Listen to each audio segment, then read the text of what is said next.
پیارے اور محترم بھائیوں، یقیناً کامیاب وہی ہے جو اللہ پاک اور اس کے پیارے محبوب صلی اللہ علیہ وآلہ وسلم کو راضی کرنے میں کامیاب ہے، اور اصل میں ناکام وہی ہے جو اللہ اور اللہ کے رسول صلی اللہ علیہ وآلہ وسلم کو راضی کرنے میں ناکام ہے۔ اللہ پاک نے قرآن پاک میں ارشاد فرمایا واللہ ورسولہ احق ان یرضوہ ان کانوا مؤمنین، فرمایا حالانکہ اللہ اور اس کے رسول اس بات کے زیادہ حقدار ہیں کہ لوگ اسے راضی کریں اگر وہ ایمان والے ہیں۔ یہ مانیے بہت ہی نقصان میں ہے وہ بندہ جس سے شفاعت فرمانے والے آقا مکی مدنی مصطفیٰ صلی اللہ علیہ وآلہ وسلم لا تعلقی کا اظہار کرتے بیزار ہو جائیں کہ یہ میرا نہیں ہے، وہ بندہ انتہائی نقصان میں ہے، اس کی دنیا بھی برباد ہے، آخرت بھی برباد ہے۔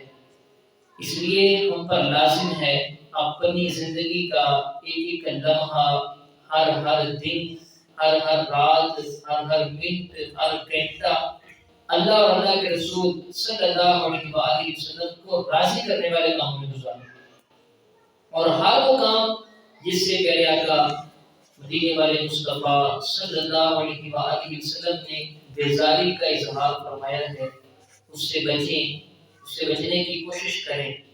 آج جمعہ کا موضوع بھی جو ہم نے پچھلے جمعہ سنا تھا کہ وہ کام جن کو میرے آقا صلی اللہ علیہ وسلم نے جن کے بارے میں ارشاد فرمایا کہ لیس منا، یہ فلاں کرنے والا ہم سے نہیں ہے، یا فلاں کام نہ کرنے والا ہم میں سے نہیں ہے۔ پچھلے جمعے ہم نے کچھ وہ کام سنے تھے، آج مزید کسی موضوع کو میں لے کر ساتھ آگے چل رہا ہوں، مزید کچھ ایسے کام میں لے کر آیا ہوں عرض کروں گا جن کے بارے میں میرے آقا صلی اللہ علیہ وسلم نے ارشاد فرمایا کہ یہ فلاں کام کرنے والا ہم میں سے نہیں ہے۔ آئیے سنتے ہیں وہ کون سے کام ہیں جن کے بارے میں یہ سخت وعید ہے۔ میرے آقا صلی اللہ علیہ وسلم نے اس سے لا تعلقی کا اظہار کر دیا کہ یہ میرا نہیں ہے، میرے طریقے پر نہیں ہے، میری امت میں سے نہیں ہے۔ وہ کون سے کام ہیں آئیے مزید سنتے ہیں۔ نبی پاک سب کہیے صلی اللہ علیہ وآلہ وسلم نے ارشاد فرمایا لیس منا من لم یوقر کبیرنا، میں جو ہمارے بڑوں کی عزت وَيَرْحَمْ صَغِيرَنَا، چھوٹوں پر رحم نہ کرے، وَيُآخِي فِينَا وَيَزُورُ، مسلمانوں کے ساتھ بھائی چارہ اور ملاقات نہ کرے، فرمایا وہ ہم میں سے نہیں ہے۔ کون سے کام کہیں؟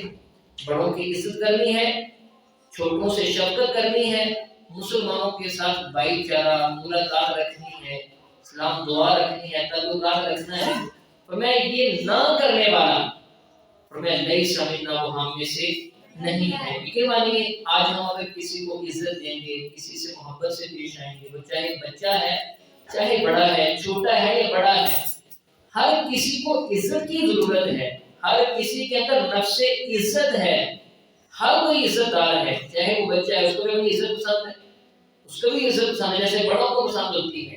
تو یاد رکھیں میرے استاد صاحب ایک بڑی پیاری بات ارشاد فرماتے ہیں بیٹا عزت کرو عزت پاؤ گے۔ یہ بچوں کے لیے بھی ہے، یہ جملہ یاد رکھیں بیٹا عزت کرو عزت پاؤ گے۔ آج ہم بڑوں کا ادب کریں گے، بڑوں کی عزت کریں گے، اکرام کریں گے، کل ہم نے بھی بوڑھے ہونا ہے، ہمارے بھی بچے ہماری عزت کریں گے۔ آج ہم اپنے بڑوں کی عزت نہیں کریں گے تو کل ہمارا بھی کوئی احترام کرنے والا نہیں ہوگا۔ اگر آج ہم اپنے بڑوں کی عزت ان کو احترام دیں گے تو کل ہم اس کا پھل دیکھیں گے، کل ہم اس کا نتیجہ دیکھیں گے۔ سنیے بڑی پیاری حدیث مبارکہ نبی پاک صلی اللہ علیہ وسلم نے جو ان کے بارے میں ارشاد فرمائی جو بڑوں کو عزت دیتے ہیں، بڑوں کا احترام کرتے ہیں، بڑوں کو عزت دیتے ہیں۔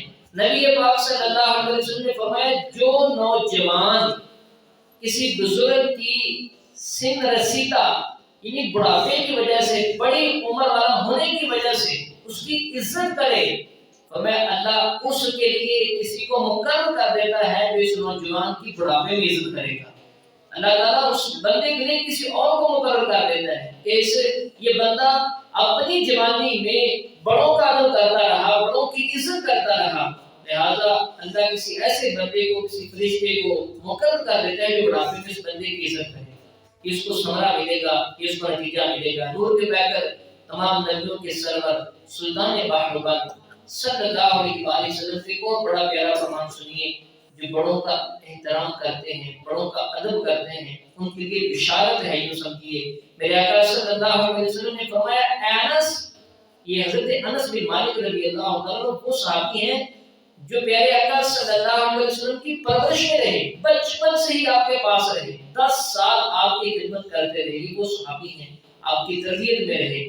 تو ان کے بارے میں، ان کی تربیت کے بارے میں میرے آقا صلی اللہ علیہ وسلم نے ارشاد فرمایا، اے انس، بڑوں کا ادب و احترام اور چھوٹوں پر شفقت کرو، جنت میں میری رفاقت پاؤ گے، میرے ساتھی بن جاؤ گے جنت میں۔ کتنی بڑی بشارت ہے۔ جو بڑوں کا ادب کرتا ہے، چھوٹوں پر شفقت کرتا ہے، فرمایا وہ جنت میں میرا ساتھی ہوگا۔ اتنی خوبصورت بشارت ہے۔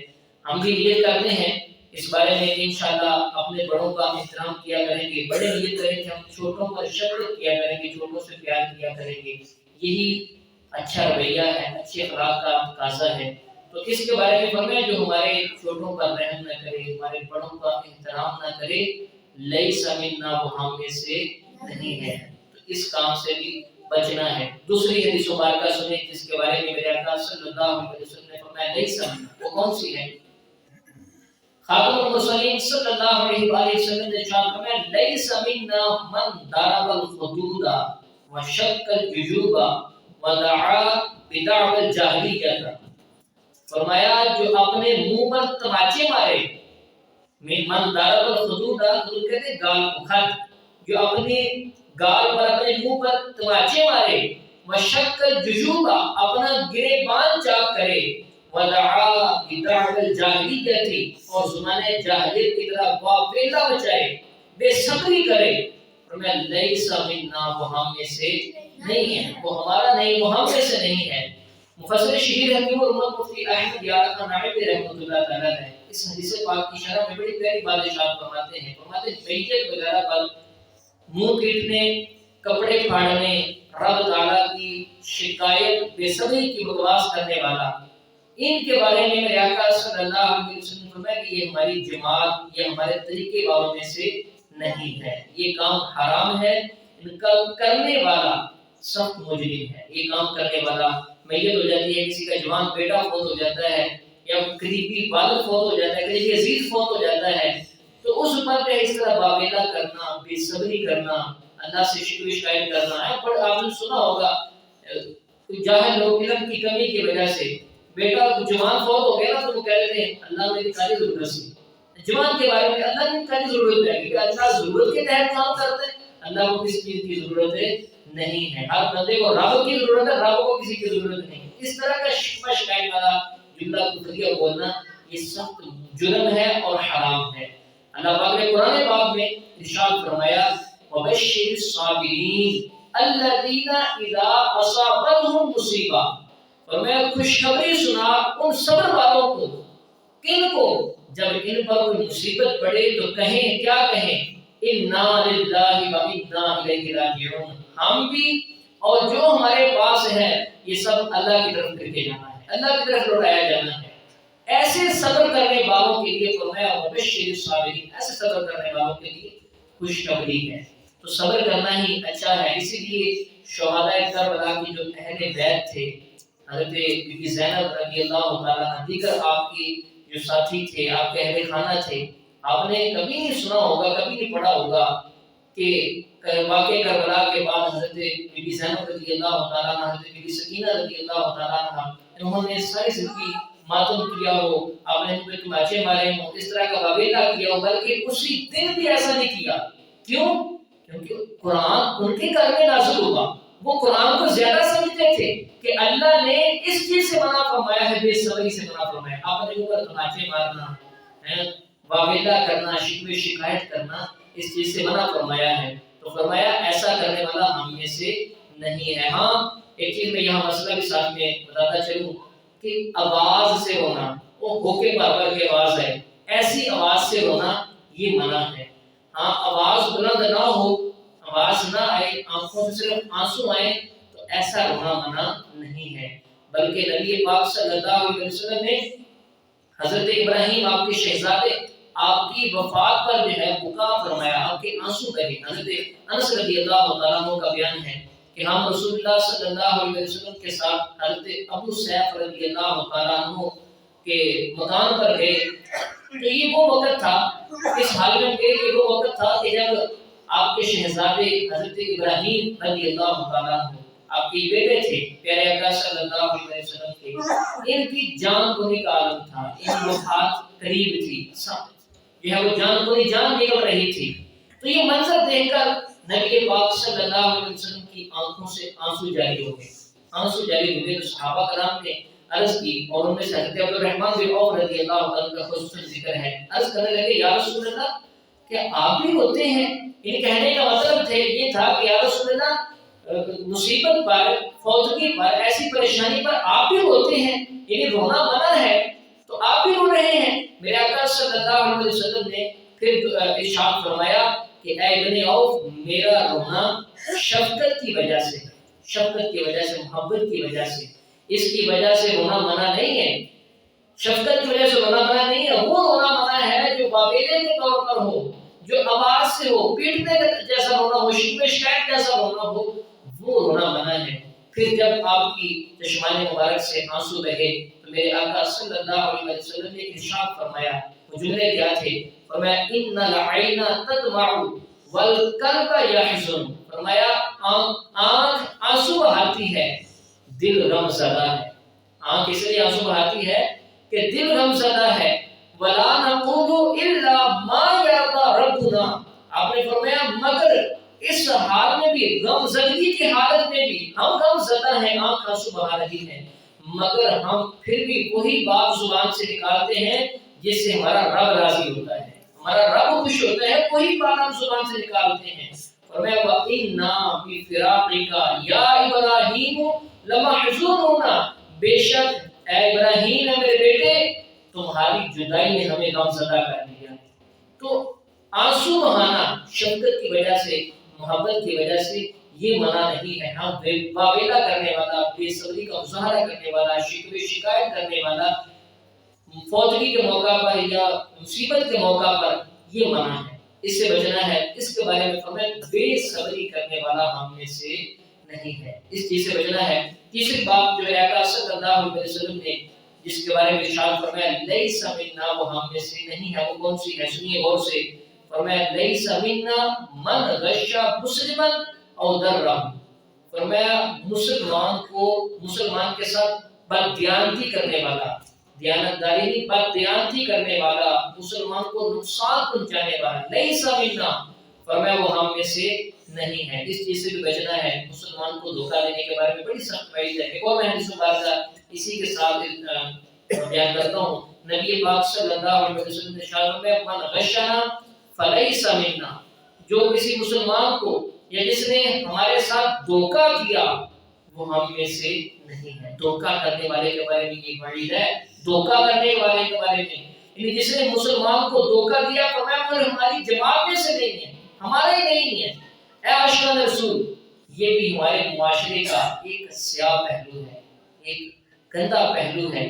آج کل دھوکہ اتنا عام ہو چکا ہے کہ بس اللہ کی بنا، اتنا عام ہو چکا ہے دھوکہ۔ دھوکہ دینے کے ایسے ایسے انداز ہیں کہ بیان کرتے ہوئے بندہ بیان کرتا جائے جو ختم ہو گیا، ایسے انداز ہیں دھوکہ کرنے کے۔ فارغ سیمپل میں مثال کے طور پر بیان کرتا ہوں، کاروبار میں دھوکہ دیا جاتا ہے، ناپ تول میں دھوکہ دیا جاتا ہے، اصل بتا کر نقل جو ہے دھوکے سے چیز بیچ دی جاتی ہے، ایک نمبر بتا کر دو نمبر چیز دے دی جاتی ہے، یہ بھی دھوکہ ہے۔ موبائل کے ذریعے دھوکہ دیا جاتا ہے، موبائل میں ایسی ایپلیکیشنز آ گئی ہیں کہ وہ کھولیں جن کی وجہ سے دھوکہ مل جاتا ہے، دھوکہ ہو جاتا ہے، کھولنے کی وجہ سے جھوٹی کہانیاں سنا کر اپنی طرف سے دکھ بھری داستان بنا کر لوگوں کو سنا کر جو مال بٹورنا، یہ بھی دھوکہ ہے۔ ایسے کوئی مسئلہ نہیں ہے، ایسی درد بھری کہانی کڑی ہوتی ہے کہ میں مر گیا، رڑ گیا، میرا تک نہیں بچیا، لہذا میری مدد کر دو، ایسی کہانی سنا کر لوگ دھوکہ دیتے ہیں اور مال لوٹتے ہیں۔ چند منٹس کی کال کرنے کے لیے وہ لوگ موبائل لیتے ہیں اور اس میں ایسے فنکشن اوپن کر لیتے ہیں کہ بندے کے اکاؤنٹ سارے پیسے ختم ہو جاتے ہیں۔ یہ بھی دھوکے کے ذریعے مال لوٹتا ہے، دھوکے کے ذریعے ایسے دھوکے کے انداز آتے ہیں کہ انسان سوچ بھی نہیں سکتا۔ اچھے بڑے آدمی کا دماغ خراب کر کے اسے لوٹ کر لے جاتے ہیں، وہ اپنے ہی ہاتھوں سے اپنی ساری جمع پونجی ان کے حوالے کر دیتا ہے، اس سے خبردار نہیں ہوتی ہے۔ یہ دھوکہ دینے والے لوگ رب قہار سے ڈرتے نہیں ہیں، دھوکے سے مال لوٹ کر خوشیاں مناتے ہیں، جبکہ جسے دھوکہ دیا اس بیچارے کی زندگی بگڑ جاتی ہے، وہ بیچارہ کنگال ہو جاتا ہے، اس کے بچے بھوک سے بھٹکے رہ جاتے ہیں، گھر کا چولہا نہیں چل پاتا۔ یہاں تک کہ دھوکہ کھانے والوں کی خودکشیوں کے واقعات بھی موجود ہیں کہ دھوکے کی وجہ سے جب اس کے پاس کچھ بچا نہیں، سازر اس کے اہل و یار ہیں، گھر میں اس کے بیوی بچے ہیں، گھر والے ہیں، جب دھوکے کی وجہ سے مال سارا لوٹ گیا، اب وہ گھر میں کیا منہ لے کے جائے، کھانے کے لیے کیا لے کے جائے؟ تو ایسے بھی واقعات ہیں کہ دھوکے کی وجہ سے خودکشیاں ہو گئیں۔ تو ان چیزوں کو منع فرمایا گیا کہ دھوکہ دینے والا من غشنا، اور میں نہیں سمجھنا جو ہمیں دھوکہ دے، ہمارے ساتھ دھوکہ کرے، وہ ہم میں سے نہیں ہے۔ اس وجہ سے کسی بھی مسلمان کے ساتھ کبھی دھوکہ نہیں کرنا۔ کاروباری لوگ بھی ہیں، چاہے وہ کیسی بھی چیز ہو، کیسی بھی طرح کا تعلقات ہو، دھوکے سے بچنا ہے۔ دھوکہ دینے والے کے بارے میں سخت وعید ہے۔ اسی طرح ایک اور حدیث مبارکہ سنیں جس کے بارے میں میرے آقا صلی اللہ علیہ وسلم نے فرمایا کہ یہ ہم میں سے نہیں ہے۔ فرمایا لیس منا من تشبہ بالرجال، جو عورت مردوں کی، اور من النساء ومن تشبہ بالنساء من الرجال، اور جو مرد عورتوں جیسی وضع کرنا اختیار کرے۔ دوبارہ سنیں، میں جو مرد عورتوں کی طرح اور جو عورت مردوں کی طرح اپنی وضع کرنا بنائے، اپنی وضع کرنا اختیار کرے، مشابہت اختیار کرے، لیس منا، فرمایا وہ ہم میں سے نہیں ہے۔ کئیوں کو ایسا، یہ بھی ہمارے معاشرے کا ایک وبال ہے، ایک بیماری ہے، مردوں کو عورتوں جیسا، عورتوں کو مردوں جیسا ہولیہ بنانے کی خواہ شیطانی شوق چڑھا ہوتا ہے۔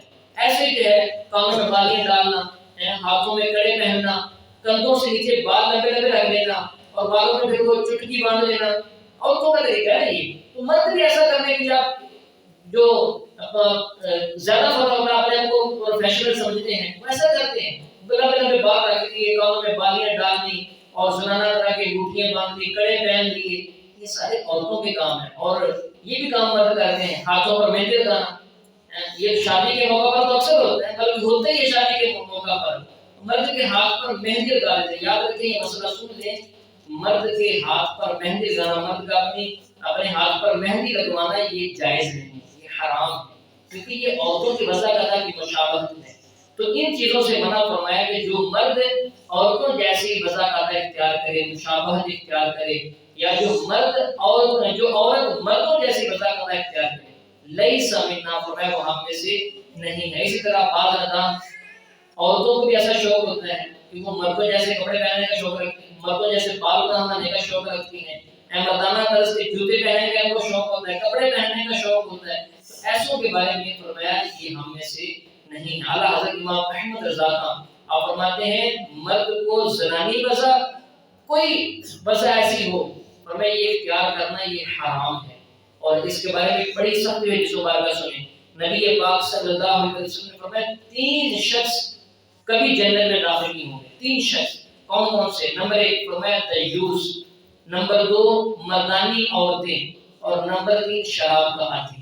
صحابہ کرام نے عرض کی یا رسول اللہ شراب کے عادی کو ہم سمجھتے ہیں کہ شراب کا عادی، شراب پینے والا شراب کا عادی ہے، اس کے بارے میں سمجھ آ گئی کہ وہ جنت میں کبھی داخل نہیں ہوگا۔ یہ دیوس کون ہے؟ دیوس کون ہوتا ہے؟ پیارے آقا صلی اللہ علیہ وسلم نے ارشاد فرمایا دیوس کی تعریف یہ ہے کہ وہ شخص جو اس بات کی پرواہ نہیں کرتا کہ اس کے گھر والوں کے پاس کون آتا ہے کون نہیں آتا۔ ہر بندہ چاہے محرم ہے چاہے غیر محرم ہے، وہ بھی گھر والوں کے پاس آ کے بیٹھا ہوتا ہے، گپیں شپیں ہو رہی ہوتی ہیں۔ تو ایسے بندے کے بارے میں، ایسے شخص کے بارے میں فرمایا یہ دیوس ہے، اس کو اتنی فکر نہیں کہ میری عورت کا، میری ماں کا، میری بہن کا، میری بیوی کا، میری بیٹی کا محرم کون ہے، غیر محرم کون ہے۔ غیر محرموں کے ساتھ عورتوں کا ملاپ یہ حرام ہے، اور ایسا حرام کام کرنے والا بندہ دیوس ہے۔ اس بات پر والدین بھی، بھائی بھی، بیٹے بھی اس بات پر غور کریں، اس سے پوچھ ہونی ہے کہ ہم اپنی بہنوں کے پاس، اپنی بیٹیوں کے پاس، ہمارے پاس آتا کون ہے؟ ہر بندے کو ہم گھر میں انٹری کی اجازت دے دیتے، یہ درست نہیں ہے۔ اور تیسری، فرمایا مردانی عورت، صحابہ کرام کہتے ہیں کہ یا رسول اللہ مردانی عورت کا کیا مطلب ہے؟ فرمایا وہ عورت جو مردوں کی مشابہت اختیار کرتی ہے، ایسی عورت۔ فرمایا یہ تین وہ شخص ہیں جو کبھی جنت میں داخل نہیں ہوں گے۔ تو ان جیسے ایسے کاموں سے بچنا ہے کہ جن کاموں میں عورتوں کی مشابہت ہوتی ہو، خصوصاً شادی کے موقع پر جو مہندی لگاتے ہیں، ان چیزوں سے بچنا ہے۔ جو فرمایا لیس منا، یہ کرنے والا ہم میں سے نہیں ہے۔ سنیے ایک اور حدیث مبارکہ، نبی پاک صلی اللہ علیہ وسلم کا فرمان ہے، فرمایا لیس من امتی من لم یجل کبیرنا، جو ہمارے بڑوں کا حق نہ پہچانے، جو ہمارے بڑوں کا حق نہ پہچانے، وَيَرْحَمْ صَغِيرَنَا، ہمارے چھوٹوں پر رحم نہ کرے، وَيَعْرِفْ لِعَالِمِنَا حَقَّهُ، اور ہمارے علماء کا حق نہ پہچانے، یعنی ان کا احترام نہ کرے۔ فرمایا لیس من امتی، وہ میری امت میں سے نہیں، وہ میری امت میں سے ہی نہیں ہے۔ اتنی بڑی سخت وعید ہے۔ میں نے ابھی تک جو احادیث مبارکہ سنائی ہیں، آپ نے سنی ہے، ان احادیث میں فرمایا لیس منا، وہ ہم میں سے نہیں ہے، یعنی ہماری جماعت میں سے نہیں ہے۔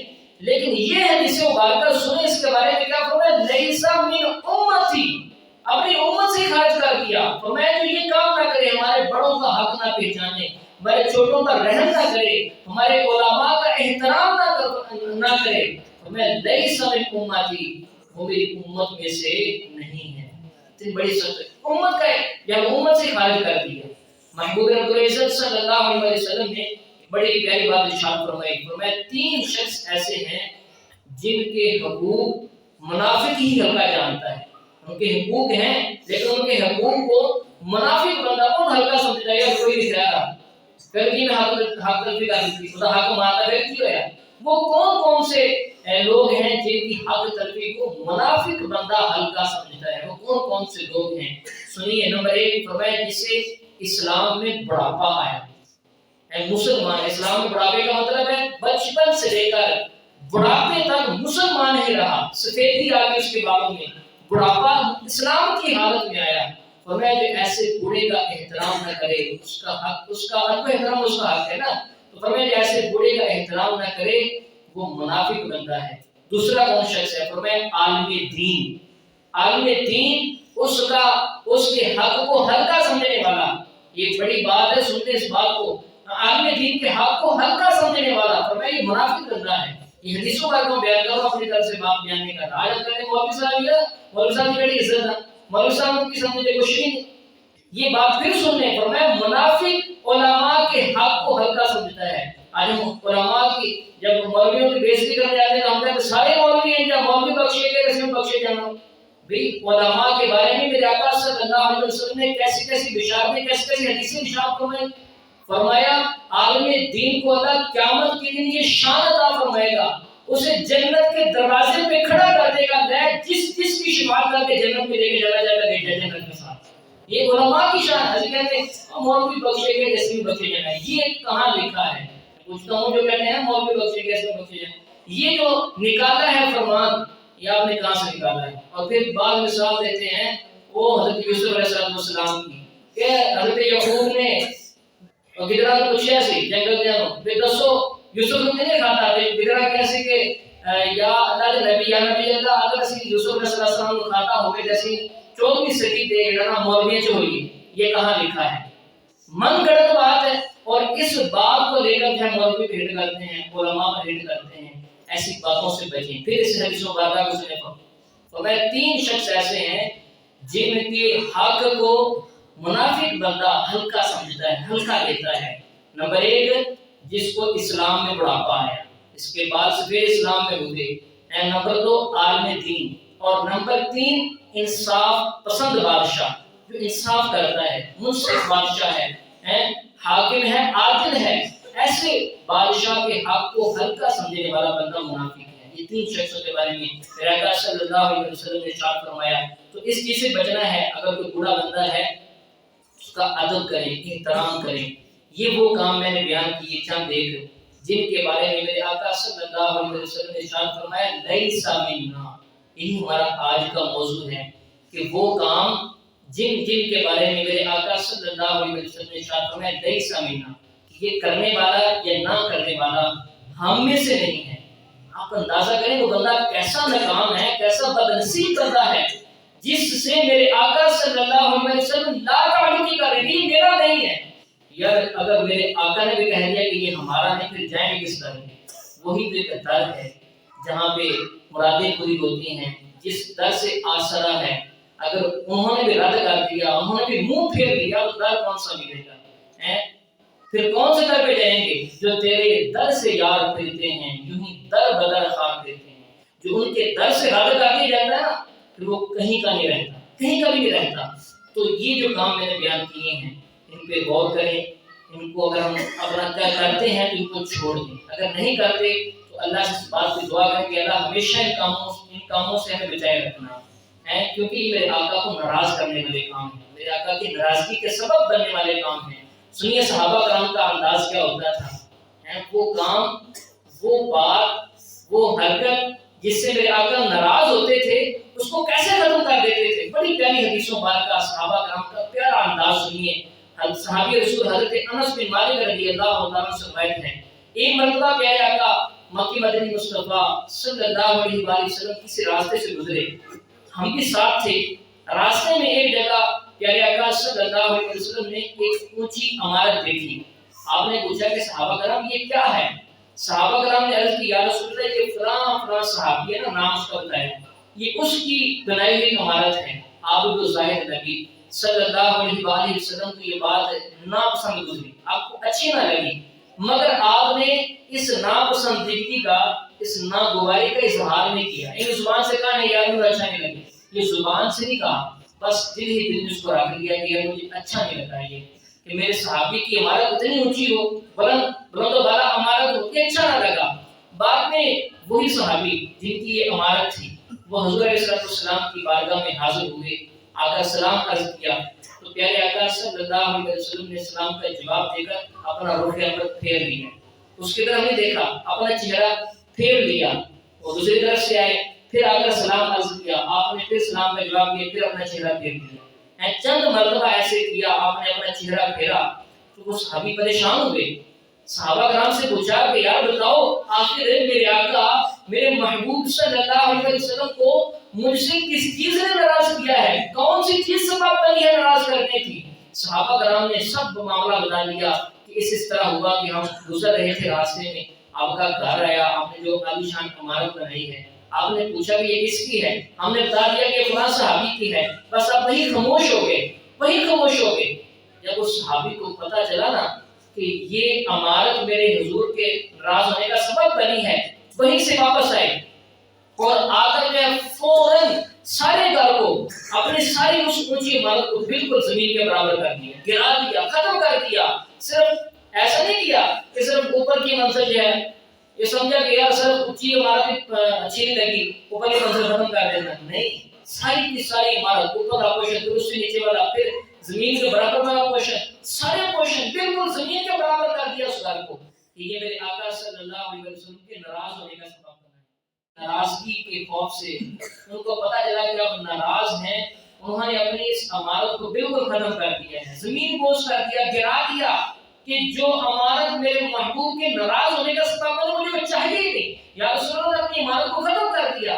پیارے آقا صلی اللہ علیہ وسلم نے یہ سن کر ارشاد فرمایا بے شک ہر عمارت اس کے مالک کے لیے وبال ہے، اس کے مالک کے لیے وبال ہے۔ پھر سنے فرمایا ہر عمارت سے مراد ہے اونچا عالی شان بلڈنگ، اونچی عالی شان بلڈنگ، فرمایا ہر عمارت اس کے مالک کے لیے وبال ہے، ہاں البتہ جو ضرورتاً بنائی گئی ہو، ضرورت کے تحت بنائی گئی ہو۔ مفسر شہید حکیم الامت مفتی احمد یار خان نعیمی رحمۃ اللہ تعالی علیہ آپ فرماتے ہیں کہ جو فرمایا گیا ہے کہ ہر عمارت اس کے مالک کے لیے وبال ہے، اس سے مراد اگر گناہ ہے، اس وبال سے مراد اگر گناہ ہے تو مطلب یہ ہے کہ ہر وہ عمارت جو بلا ضرورت صرف فخر و تکبر کے لیے بنائی جائے کہ میں رانا صاحب میاں صاحب یا فلاں تو میرا گھر بھی بڑا اونچا ہونا چاہیے، میری فلاں بڑی کوٹھی ہونی چاہیے، بڑی عالی شان کوٹھی، اس لیے فخر و تکبر کے لیے کہ میں فلاں میرا گھر بھی بڑا ہونا چاہیے گا،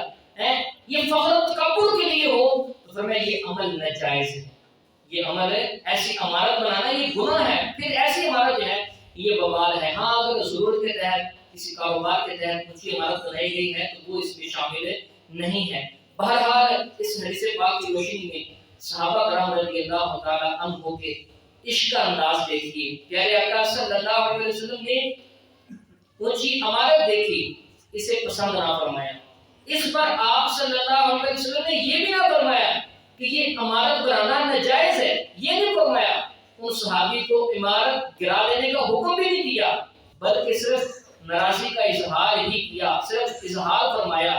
تو ان صحابی کو یہ انداز اچھا نہ لگا، ان کا انداز دیکھیے، انہوں نے کیا کیا کہ یار شاید صرف پہلا پورشن ہی اچھا نہ لگا ہو، صرف پہلا پورشن ہی ختم کر دو، ایسا نہیں کیا، بلکہ کہا کہ یہ ساری کی ساری عمارت جو میرے حضور علیہ السلام کو ناپسند آئی ہے، جو ناراضگی کا سبب بنی ہے، وہ ساری کی ساری ختم کر دی۔ یوں کہہ لیجئے کہ صحابی وہ صحابی جن کی عمارت تھی وہ کہنے لگے یا رسول اللہ یہ ایک عمارت تو کیا میری لاکھوں عمارتیں ہوں، میرا دل میری جان سب کچھ آپ پر قربان ہے، بس آپ راضی ہو جائیں گے، بس آپ راضی ہو جائیے، کیوں میرے آقا راضی ہوں گے برابر راضی ہوگا۔ وہ اعلیٰ حضرت امام احمد رضا خان آپ کا شعر یہاں مجھے یاد آ رہا ہے، اعلیٰ حضرت فرماتے ہیں کرو تیرے نام پہ جان فدا، نہ بس ایک جان دو جہاں فدا۔ مال تو کچھ بھی نہیں ہے، جان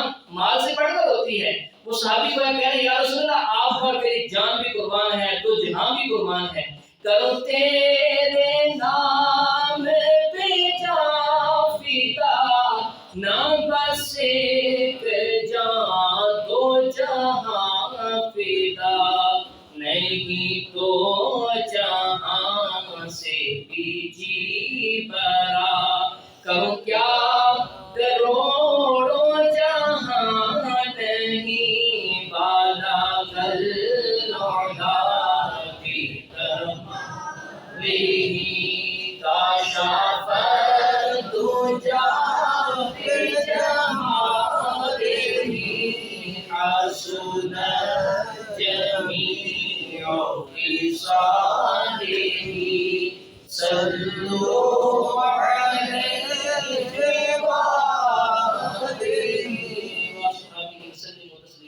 پیارے محترم بھائیو، آج کا ہمارے جمعے کا موضوع وہی جو پچھلے جمعے میں نے بیان کیا تھا، وہ کام جن کے بارے میں میرے آقا صلی اللہ علیہ وسلم نے ارشاد فرمایا لیس منا، کہ یہ کام کرنے والا ہم میں سے نہیں ہے۔ آج پھر اس موضوع کو میں لے کر حاضر ہوا تھا، وہ موضوع بیان کیا، وہ کام بیان کیے، میں چند ایک خلاصے کے طور پر بیان کر دیتا ہوں۔